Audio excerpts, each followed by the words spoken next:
Assalamualaikum warahmatullahi wabarakatuh. Di video kali ini saya akan membahas lagi seputar aplikasi pinjaman online. Nah, di kesempatan kali ini saya akan membahas tentang ciri-ciri aplikasi pinjaman online yang tidak perlu dibayar atau tidak usah dibayar. Karena jelas ya, untuk aplikasi-aplikasi pinjaman online yang akan saya sebutkan kali ini nih, ciri-cirinya pasti akan memberatkan si nasabah yang mengajukan pinjaman di aplikasi tersebut ya. Makanya nih buat kalian yang mungkin sekarang mengalami keterlambatan atau gagal bayar di ciri-ciri aplikasi pinjaman online yang akan saya sebutkan kali ini, jika kalian memang sudah tidak sanggup, alangkah baiknya kalian jangan pernah memaksakan membayar ya, karena itu tentunya pasti akan berakibat fatal untuk kedepannya. Lalu apa saja sih ciri-ciri aplikasi pinjaman online yang tidak perlu dibayar? Simak video ini sampai habis. Yang pertama adalah tenor atau jangka waktunya itu pendek. Nah, sudah jelas ya, untuk aplikasi-aplikasi pinjaman online yang tenor atau jangka waktunya itu pendek akan memberatkan si nasabah yang mengajukan pinjaman online di aplikasi tersebut ya.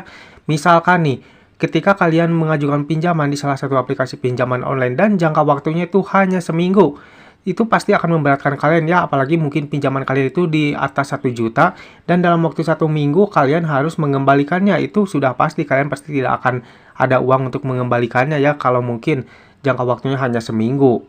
Namanya juga kita pinjam ya, pastinya harus ada jangka waktu yang agak panjang sedikit ya, minimal 1 bulan ya, baru kita mungkin bisa melunasinya. Karena mungkin buat kalian yang mempunyai gaji, pastinya kan itu dibayarnya 1 bulan sekali. Kalau mungkin seminggu, tenornya mau dapat uang dari mana buat kita membayar tagihan tersebut ya, apalagi mungkin disertai dengan bunganya yang cukup tinggi, pastinya itu akan memberatkan si nasabah tersebut. Nah, jika kalian memang sudah tidak sanggup membayar ketika kalian mengajukan pinjaman di aplikasi pinjaman online yang memang tenornya pendek, alangkah baiknya kalian jangan pernah memaksakan ya, kalian galbay saja. Karena itu tentu akan membuat kalian pusing. Yang selanjutnya adalah DC dari pinjaman online yang sering mengancam sebar data atau mungkin menyebarkan foto kita. Banyak nih akhir-akhir ini, bukan hanya di aplikasi pinjaman online ilegal ya, di aplikasi pinjaman online legal juga banyak DC-DC yang sering mengancam kepada nasabah yang mengalami keterlambatan. Walaupun keterlambatan itu belum sampai 1 minggu ya, baru beberapa hari, tapi sudah cukup barbar untuk ancaman-ancamannya. Sebagai contoh, dari DC pinjol itu akan melakukan penyebaran data melalui media sosial, dan mereka juga akan menghubungi kontak-kontak yang ada di ponsel kita. Itu sudah jelas ya, si DC tersebut itu melanggar aturan yang sudah ditentukan. Nah, jika kalian mengalami penyebaran data dan mendapatkan ancaman seperti itu, alangkah baiknya sudah kalian abaikan saja, jangan diperdulikan ya. Kalau memang kalian tidak sanggup membayar ya sudah, jangan dibayar saja, apalagi mereka sudah berani mengancam seperti itu ya.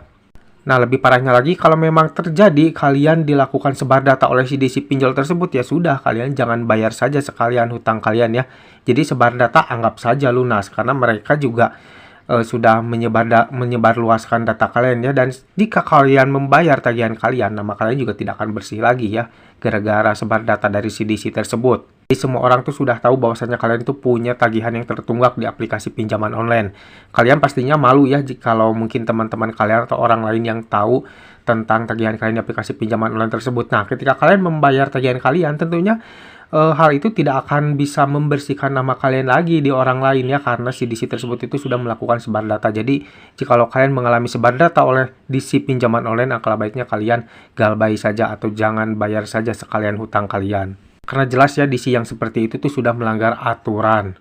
Yang selanjutnya adalah bunga dan denda yang cukup tinggi. Kalian juga pasti pernah nih mengajukan pinjaman di salah satu aplikasi pinjaman online. Misalkan kalian mengajukan itu dalam nominal 1 juta, namun uang yang diterima itu sekitar 800.000 ya, karena potongan admin. Namun kalian harus mengembalikannya itu di nominal di atas 1 juta ya, misalkan 1.300.000. Nah, itu pasti ya akan memberatkan si nasabah yang mengajukan pinjaman di aplikasi tersebut ya.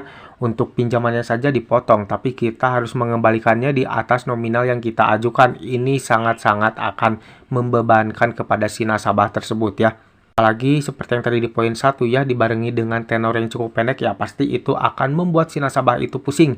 Jadi jika kalian mendapatkan aplikasi yang seperti ini dan kalian terlanjur mengajukan pinjaman di sana dengan tenor yang pendek, dengan bunga dan denda yang cukup tinggi, kalian jangan pernah memaksakan untuk membayar. Apalagi kalian sampai memaksakan untuk melakukan gali lubang tutup lubang, yaitu hal yang sangat salah dan itu hal yang harus kalian hindari ketika kalian mengalami keterlambatan atau gagal bayar di aplikasi pinjaman online ya. Karena jelas cara gali lubang tutup lubang itu adalah cara dimana yang benar-benar salah dan pastinya akan membuat Anda semakin pusing ke depannya. Jadi hutang kalian di aplikasi pinjaman online itu tidak akan ada habis-habisnya ya, yang ada akan semakin banyak, yang ada akan semakin membengkak, dan tentunya itu akan semakin membuat Anda pusing ke depannya. Jadi buat kalian yang mengalami keterlambatan atau gagal bayar di aplikasi pinjaman online, hindari yang namanya gali lubang tutup lubang atau kalian melakukan peminjaman lagi di aplikasi lain ya, karena jika kalian melakukan hal itu, pastinya kalian akan masuk dalam jerat pinjaman online. Pastinya juga untuk kedepannya itu akan banyak ancaman-ancaman, teroran-teroran yang lebih parah dari DC-DC aplikasi pinjaman online lainnya ketika kalian mengalami keterlambatan atau gagal bayar di aplikasi pinjaman online tersebut.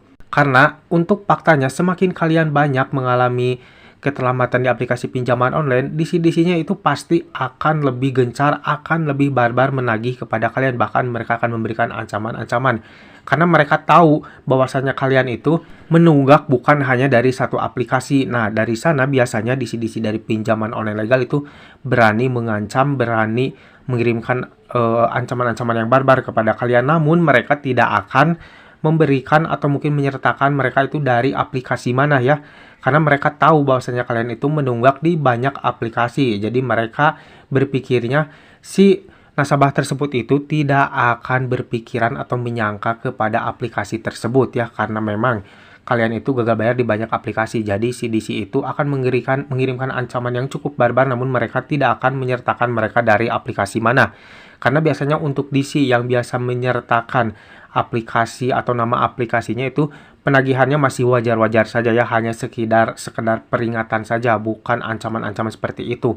Nah, ketika mereka mengirimkan ancaman-ancaman yang cukup barbar, mereka tidak akan pernah memberikan nama aplikasinya dan mereka tidak akan bilang dari aplikasi mana. Jadi, jikalau kalian mengalami keterlambatan atau gagal bayar di banyak aplikasi, tentunya itu akan membuat Anda semakin pusing dan semakin panik ya ketika mendapatkan ancaman-ancaman dari DC-DC aplikasi pinjaman online. Jadi sekali lagi kalian harus hindari yang namanya gali lubang tutup lubang ya ketika kalian mengalami keterlambatan di satu aplikasi pinjaman online. Jikalau kalian gagal bayar di satu aplikasi pinjaman online dan tidak sanggup untuk membayar, ya sudah, jangan pernah memaksakan untuk membayar ya. Karena jikalau kalian memaksakan, takutnya kalian akan melakukan segala cara. Tentunya kalian pasti akan melakukan cara-cara yang memang harusnya dihindari ya. Nah guys, inilah dia ciri-ciri aplikasi pinjaman online legal yang perlu kalian hindari ya. Dan jikalau kalian mengalami keterlambatan atau gagal bayar di ciri-ciri aplikasi pinjaman online seperti ini, alangkah baiknya kalian jangan pernah memaksakan untuk membayar ya, apalagi kalian sampai melakukan gali lubang tutup lubang. Tentunya itu akan semakin membuat Anda pusing dan tentunya itu akan membuat Anda semakin panikan ya ke depannya, karena kalian pastinya akan mendapatkan berbagai macam ancaman-ancaman dari DC-DC aplikasi pinjaman online. Semoga video ini bermanfaat buat kalian. Jangan lupa like dan juga share ke teman-teman kalian. Dan tetap dukung channel ini agar semakin berkembang dengan cara klik subscribe di bawah. Sampai jumpa di video selanjutnya. Assalamualaikum warahmatullahi wabarakatuh.